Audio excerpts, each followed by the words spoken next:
Halo guys, kembali lagi dengan saya Kali Masada dari Akademi Kripto. Di video kali ini, kita akan membahas mengenai bagaimana cara berpikir rasional ketika di bull market.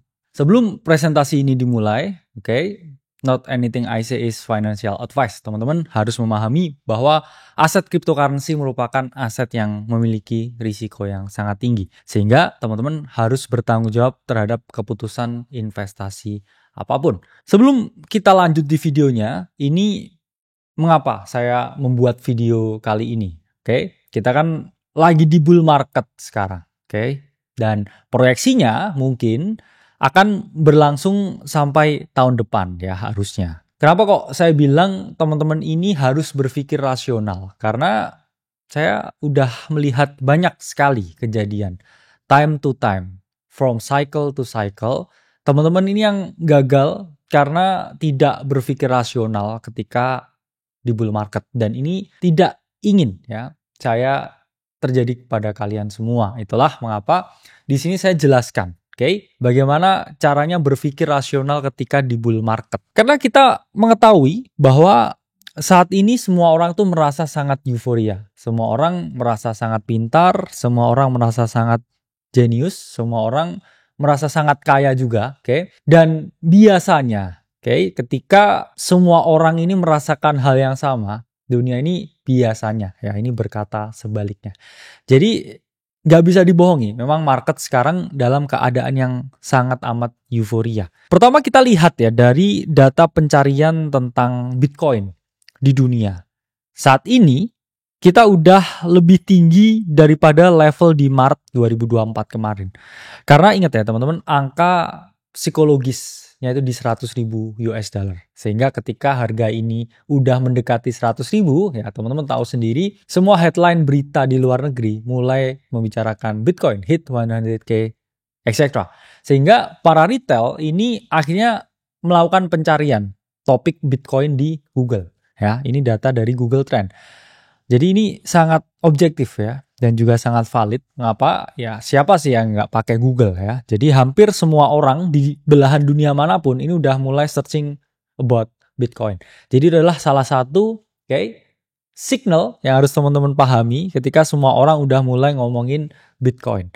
Dan yang unik, justru di Indonesia ini belum di level interest yang setinggi Maret 2024. Mengapa? Ya karena mungkin menurut saya pribadi adalah angka psikologis Bitcoin itu di Indonesia itu di 2 miliar, bukan di 1 miliar. Ingat ya teman-teman, ada pair BTC USDT dan juga ada pair BTC IDR. Sehingga kita memang udah ya hit all time high baru, tapi kalau ngomongin angka 1 miliar, ini sebelum-sebelumnya udah terhit. Jadi nothing new di Indonesia. Itulah mengapa interest retail di Indonesia terhadap Bitcoin in general ini masih belum setinggi Maret 2024 ketika dia all time high baru. Misalkan ya berita ini keluar, Bitcoin tembus 1, sekian miliar. Perasaan dari kemarin-kemarin udah 1 miliar nih ya. Kok belum double-double ya dari 1 miliar ke 2 miliar. Sehingga ini menurut saya pribadi alasan mengapa di Indonesia interest over time-nya belum di level Maret 2024. Yang mana di luar negeri interest over time ini sudah di level yang lebih tinggi. Nah, market saat ini berada di fase yang extreme greed. Apa itu extreme greed? Extreme greed itu adalah fase di mana indikator ini menunjukkan bahwa level interest ya masyarakat secara keseluruhan dari Fear and Greed Index indicators ini ada di range 80 sampai 90 ya. Sekarang ada di sekitar 80 per video ini di syuting. Ini menunjukkan apa? Orang euforia, orang serakah, orang itu baru beli sekarang. Terutama orang-orang yang merasa terlambat, orang-orang yang merasa FOMO. Ini mereka baru transaksi sekarang. Sehingga hal ini membuat indikator extreme greed ini flashing. Namun yang harus teman-teman sadari, level greed-nya atau Fear and Greed Index-nya ini memang saat ini ya belum setinggi Maret 2024. Maret 2024 saat itu levelnya ada di sekitar 92 ya. Jadi memang belum di sana levelnya, tapi OTW ke sana. Dan ini bukan pertanda bahwa ini akan koreksi dan market top. Karena kita kalau lihat di sini di 2021 market ini bisa dalam keadaan yang extreme greed selama berbulan-bulan kemudian ya. Udah tahu nih extreme greed, tapi ya namanya market, orang yang serakah itu selalu ada ya, dan jumlahnya itu selalu lebih banyak. Sehingga harganya ya ini terdorong dari 20.000 ke topnya di sekitar 60.000 pada saat itu. Jadi market ini tetap bisa ya mengalami kenaikan meskipun dia dalam keadaan yang extreme greed. Kalau orang yang greed ini tambah banyak. Kalau medianya ini luar biasa memberitakannya. Kalau kita tahu pesohor-pesohor di dunia seperti Donald Trump, kemudian Elon Musk dan lain sebagainya, ini juga mulai promoting Bitcoin, ya semua orang akhirnya beli di aset ini. Dan ya Bitcoin sendiri memang udah valid ya, saya bilang sebagai emas digital, karena memang presiden terpilih saat ini di US yaitu Donald Trump ini benar-benar mengakui Bitcoin sebagai suatu aset yang berharga. Nah, keadaan yang sangat serakah tersebut membawa kita ke dalam potensi risiko yang sangat tinggi. Ya, ingat ya teman-teman, ketika harga itu semakin naik, risikonya ini semakin tinggi. Risiko apa? Risiko likuidasi, oke? Risiko terjadinya cycle top. Risiko harga mengalami koreksi yang signifikan. Atau kayak kemarin lagi ya, dari Maret sampai bulan Oktober ya, itu kita hanya sideways terus di atas dan itu membuat banyak orang gila. Nah, memang saat ini kita ini ada di level risiko 0,7 sampai 0,8. Memang belum di risiko yang paling tinggi. Risiko paling tinggi itu ada di range 0,9 sampai 10 ya. Ketika indikator ini warnanya merah yang lebih pekat, yaitu adalah potensi cycle top. Sekarang ini kita masih di orange ya. Orange ini memang levelnya sedikit seperti Maret, oke? Awal-awal 2024, atau kalau kita lihat cycle 2021 ya, kita masih rally ya sebenarnya. Dan sekarang belum ada indikator yang menyatakan ini cycle top. Karena kan kalau kita ya hitung prediksi topnya Bitcoin ya kurang lebih ada di akhir tahun 2025 ya. Jadi memang sekarang masih ada probability ya Bitcoin ini untuk melakukan rally, namun risikonya ini jauh lebih tinggi ketika teman-teman ini mau berinvestasi di Bitcoin sekarang. Ini sangat berbeda dengan ketika teman-teman berinvestasi di 2022 ya. Kalau saat itu teman-teman ini melakukan pembelian Bitcoin, oke, risikonya ini masih sangat kecil dibandingkan melakukan pembelian sekarang. Karena as the price goes up ya, the risk also goes up. Jadi teman-teman harus pahami risikonya ini udah cukup tinggi ya untuk scale in di market saat ini. Nah, meskipun kita tahu bahwa dari segi pencarian, Bitcoin, kripto ini mengalami kenaikan yang signifikan, begitu juga indikator risiko, indikator fear and greed. Namun, data dari CryptoQuant ini menunjukkan kalau aktivitas perdagangan retail ini udah selesai di Maret 2024. Artinya apa? Mereka ini udah transaksi yang heavy di Maret 2024. Oke, kemudian mereka quit kripto dan yang terjadi saat itu ya market local top ya. Terus kita flagging cukup lama di range ini dan move ini kayaknya retail ini semua ke sideline ya kalau kita lihat dari indikator ini. Di mana dari indikator ini kita bisa melihat bahwa nggak ada transaksi retail ya yang memprakarsai move up ini. Ya, retail ini beli pucuk di Maret 2024 kemudian ke sideline this whole move. Oke. Dan kalau kita lihat ya ini move ini ya diprakarsai oleh sentimen Trump menang, oleh MicroStrategy, oleh perusahaan-perusahaan ETF ya. Sehingga retail ini memang banyak yang ke sideline meskipun mereka mulai cari-cari lagi ya tentang Bitcoin. Ada chance lagi ketika dia rip up di atas sini. Nah, ini retail baru transaksi lagi ya. Retail ini masih baru cari tahu, oke? Masih belum transaksi. Jadi ya ada potensi retail masuk ya dan meningkatkan flow untuk kenaikan harga Bitcoin. Gimana caranya berpikir rasional di bull market? Saya kan udah beberapa cycle ya di sini. Jadi saya bisa memberikan sedikit nasihat ya kepada teman-teman supaya teman-teman ini tidak terjebak ya di dalam situasi yang super euforia yang mana akhirnya mungkin ya bisa menjadi derita. Oke. Pertama, ada yang namanya opportunity cost. Cari duit itu nggak melulu di kripto. Oke, mungkin teman-teman lihat nih. Oke, teman saya kaya dari kripto. Teman saya jackpot beli koin ABCDE. Teman saya mendadak kaya karena nabung Bitcoin terus. Teman-teman, rumput tetangga itu selalu lebih hijau. Kalau teman-teman ini ya melihat dari perspektif yang lain, bukan hanya di kripto, kita ini bisa cari duit. Teman-teman mungkin bisa membuka waralaba, warung kopi, dan tiba-tiba cabangnya seluruh Indonesia. Itu saya yakin keuntungannya jauh lebih tinggi daripada teman-teman membeli Bitcoin tahun ini. Ya, jadi kalau teman-teman lihat yang namanya opportunity cost, oke, lihat di luar sana ada yang jualan bakmi, ya, ada yang jualan soto, ada yang jualan bakso. Mereka itu juga unit ekonomi yang menghasilkan income. Jadi jangan melihat saya harus FOMO kripto sekarang ya karena Bitcoin all time high, karena semua orang dapat duit di sini ya. Terus teman-teman melupakan semuanya dan seakan-akan ini adalah satu-satunya jalan untuk memperoleh keuntungan. Itu saya tidak setuju. Meskipun saya di sini banyak menjelaskan mengenai kripto. Karena data dari CoinMarketCap ini menunjukkan ketika market ini sedang top-topnya, ini di Amerika, 4% orang ini quit their job. Mereka ini resign dari pekerjaannya untuk fokus kripto. Karena mereka merasa gainsnya kripto ini udah tinggi. Dan ini saya juga mendengar banyak sekali ya ungkapan-ungkapan dari teman-teman di komunitas ketika peak di Maret 2024 kemarin. Mereka bilang, saya nggak perlu kerja, saya fokus kripto aja, saya nggak perlu bisnis, saya jual bisnis saya untuk kripto. Itu adalah hal yang tidak masuk akal. Ya. Itu adalah hal yang delusional. Itu adalah hal yang sangat amat tidak rasional. Karena endingnya, banyak trader itu akan gagal. Dan hanya 3% yang akan berhasil. Jadi teman-teman ini menukarkan gaji teman-teman yang fix, bisnis teman-teman yang jalan, untuk 97% gagal chance-nya. Mungkin teman-teman awalnya ini masih untung ya, karena honeymoon phase, karena market ini masih semuanya up only, dan nanti ketika keadaannya ini menjadi lebih sulit, baru teman-teman melihat realita yang ada.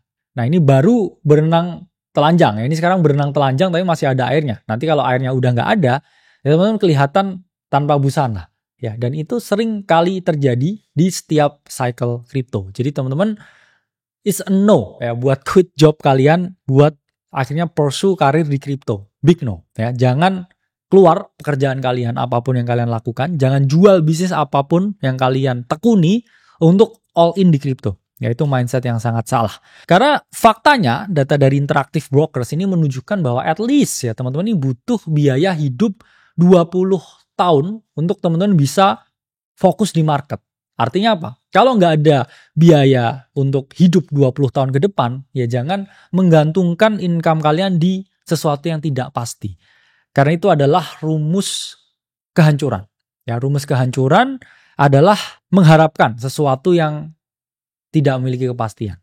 Jadi teman-teman harus mindsetnya ya, tetap kerja, tetap kembangin bisnis, dan kripto itu adalah penunjang. Karena saya percaya ada 3 layer pendapatan, active income, passive income, dan portfolio income. Kripto ini hanya portfolio income. Ya, teman-teman active income dulu ya, naik jabatan dulu, karirnya diperbaiki supaya apa? Gajinya lebih tinggi.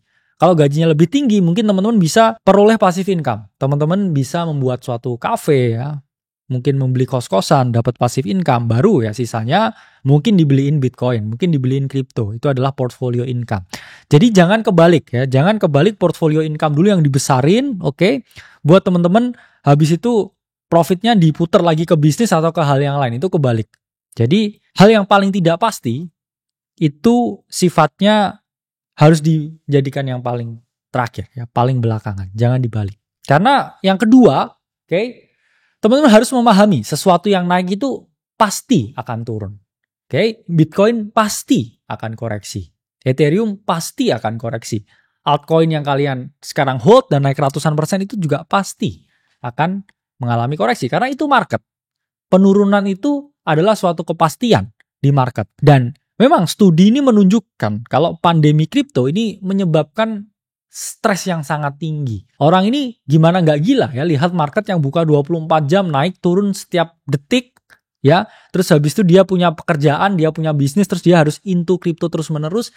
Ya mereka stres ya. Itulah mengapa saya selalu terapkan yang namanya long term thinking ketika teman-teman ini masuk ke market kripto. Karena kalau enggak teman-teman ini pasti stres. Dan data historis ya ini menunjukkan kalau drawdown dari Bitcoin itu ya 70-80% di setiap cycle bear marketnya. Jadi setelah cycle bull market terjadi cycle bear market, dan Bitcoin ini 78%, ya 80% drawdown dari topnya. Bayangkan teman-teman apakah siap dengan teman-teman memiliki aset. Saya punya uang 100 juta. Terus tiba-tiba uang itu turun 80%. Jadi tinggal 20 juta aja. Apakah teman-teman siap dengan posibilitas itu? Ya kalau siap, ya silahkan untuk FOMO dan chasing the price ya di harga sekarang. Tapi kalau teman-teman nggak ada yang namanya mental toughness ya, dan duitnya ini bukan duit yang teman-teman siap hilang, ya jangan masuk kripto. Karena kripto ini chance-nya seperti ini. Meskipun ya sekarang saya percaya juga Bitcoin ini sebagai suatu aset ini maturing. Apa itu artinya maturing? Ya mungkin ya dengan adanya adopsi yang sangat tinggi. Oke, Donald Trump juga endorse Bitcoin. Terus kita tahu perusahaan-perusahaan ETF, MicroStrategy ya over leverage ke Bitcoin. Koreksinya Bitcoin ini mungkin ya nggak sedalam cycle-cycle sebelumnya. Meskipun demikian, ya altcoin kalau Bitcoin drop 30%, ya ini altcoin bisa dropnya ini 50-70%. Jadi teman-teman harus sangat hati-hati dengan aset yang namanya cryptocurrency. Oke? Nah, meskipun demikian, kalau teman-teman mau punya exposure di market dan saya percaya Bitcoin ini aset masa depan, ini adalah gold 2.0, ya teman-teman bisa menggunakan yang namanya ya strategi DCA ya, dollar cost average. Karena ini data ya dari DCA BTC kalkulator. Kalau teman-teman ini nabung ya Bitcoin $100, 1,5 juta setiap minggu selama 3 tahun terakhir, dari total invested amount ini $15.700, ini menjadi kurang lebih ya 31,9 ribu ya. Artinya teman-teman gain 103,61%. Jadi tanpa technical analysis, hanya beli setiap minggu. Ya ini kan juga yang dilakukan Bro Timothy ya di Borong Bitcoin. Jadi beliau ini terus-menerus membeli Bitcoin dari waktu ke waktu dan itu pun juga gain yang cukup signifikan. Tanpa technical analysis, tanpa fundamental analysis, hanya menabung Bitcoin. Itu pun bisa ya dijadikan salah satu strategi atau senjata di market. Jadi teman-teman saya FOMO kripto, saya DCA Bitcoin, saya nabung Bitcoin, bukan berarti saya FOMO kripto, saya punya tabungan saya 1 miliar misalkan, saya beli semuanya sekarang terus tiba-tiba drawdown ya 50% ya, jadi 500 juta. Saya yakin teman-teman nggak akan siap psikologinya. Jadi kalau saya FOMO kripto, saya punya 1 miliar, lah minggu ini saya mulai beli Bitcoin 10 juta. Minggu depan lagi saya beli 10 juta. Sebulan lagi saya beli 10 juta. Itu approach yang masuk akal dan melakukan DCA, nggak coba timing the market, tapi tetap punya exposure di sini. Ya, jadi time in the market is better than timing the market. Dan ketiga, jangan kejar kereta berjalan. Nggak ada yang enak ya. Keretanya udah jalan terus kamu lari, berharap kamu bisa masuk ke kereta tersebut. Jawabannya nggak bisa. Kalau bisa, mungkin kamu bisa celaka ya. Jadi dengan analogi tersebut, saya harap teman-teman ini lebih hati-hati dan tidak mencoba untuk chase the pump. Apapun, chase the pump di Bitcoin, chase the pump di Ethereum, chase the pump di meme coins yang lagi naik ya. Karena sekarang ya Bitcoin ini proses menuju topnya ya. Kita ramalkan kurang lebih ya 500 hari setelah halving itu mungkin ya top dari Bitcoin. Dan kalau kita tarik ya garis diagonalnya ya, kita ketemu ya mungkin di sekitar 120.000 di akhir tahun 2025 ya, meskipun ini kan masih bisa naik ya ke 90.000 ke 120.000, tapi nggak ada jaminan itu juga bakal naik ke situ ya teman-teman. Dan membelinya lebih di mana dulu? Beli di 50.000 ke 120.000 atau sekarang membeli di 90.000 ke 120.000? Ya jawabannya ya lebih membeli di 50.000 ke 120.000. Tapi balik lagi kalau teman-teman nggak bisa itu semua ya mending DCA atau terlambat ya DCA ya, long term vision. Karena ya kita punya exposure Bitcoin dari awal 2023 dan memang udah naik ratusan persen. Jadi jangan coba ya mengejar kereta yang sedang berjalan, tapi mungkin lihat opportunity yang lain. Begitupun juga dengan Ethereum. Kita ungkapkan dengan confidence di margin call di video-video kita sebelumnya. Bottom Ethereum cycle ini di 2000. Tapi apakah ada yang mendengar dan membeli saat itu? Enggak. Tapi teman-teman saya baru setelah Ethereum ke 3000 sekian, ya ini baru tanya, saya boleh beli nggak Ethereum? Ya, padahal kita ungkapkan Ethereum beli di 2000, beli di 2000, beli di 2000 dan udah naik 50% lebih. Tapi herd behavior manusia emang mereka cenderung lebih suka beli itu ketika hijau ya. Dan sesuai cycle ya Ethereum ini biasanya topnya ini 518 hari setelah halving. Ya memang ada chance ya Ethereum ini ke $5.000 cycle ini. Tapi saya tanya lebih enak mana? Beli di 2000 ke 5000 atau beli ke 3700 ke 5000? Jawabannya enak beli dari 2000 ke 5000. Nah meskipun demikian ya jangan khawatir, tetap ada opportunity yang bisa terjadi bisa enggak juga. Ya ini juga play yang kita ungkapkan sebelumnya ya. Pattern 3 step of transition di altcoin yang ada saat ini.